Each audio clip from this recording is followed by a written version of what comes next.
two siblings, and I'm one of them, from Brooklyn, New York. Our mom is a single mom. She works double shifts. She works really hard, but it's really hard to get to spend time with her. And she's basically scared to come back to Hawaii because she lost the love of her life last time she was here.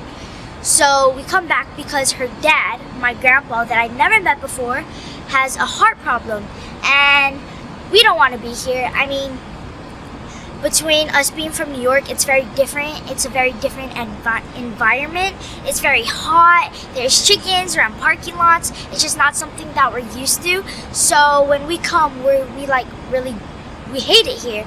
But the more and more time we spend here, we find out the true meaning of aloha. Finding Ohana is, for me, in like 2 sentences, it's about 2 kids, brother and sister, who through a series of extreme, crazy adventure journey events reconnect with their culture and eventually their family, their ohana.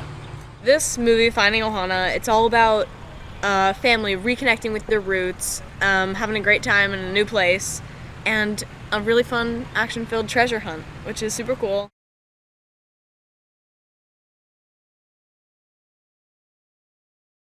My character, Pili, she's a very brave girl. She's very strong. When she wants to do something, she just goes for it. She doesn't second guess herself at all, and she's really brave. And that's actually my favorite thing about her, is how much confidence she has. And I love her bond with her and her brother because I think it's really funny. Finding Ohana is a film really about being true to who you are and where you come from, especially as a character Hana.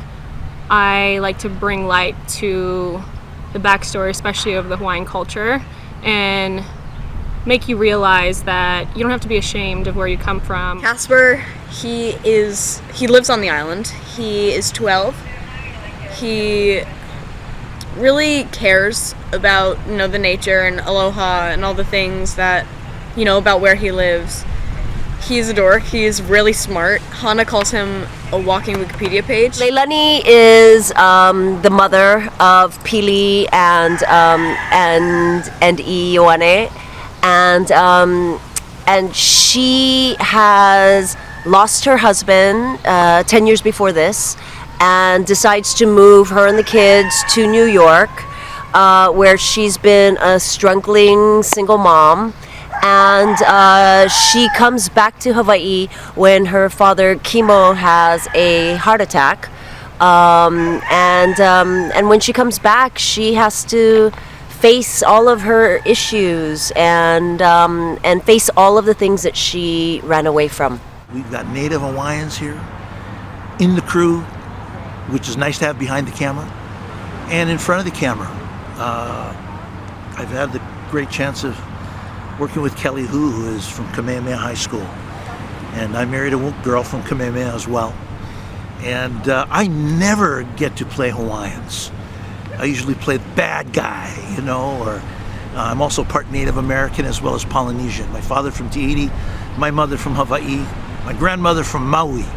So what an honor for me to play this part. I play the role of E. And I'm the most stubborn of all of the characters. I am New York, in and out. I know I was born and sort of raised in Hawaii, but New York is my heart and soul. I'm very, very clean, I'm very, very organized, and I'm a complete contrast to my sister Pili in the movie. And through the movie, I definitely have, I feel like, the largest arc that goes from this New York, clean, germaphobe, always organized, to falling in love with a just from the island Hawaiian girl, and then ending up, on the other side, which is learning my culture, loving my name, actually going by my full name versus my 1-letter New York styled nickname.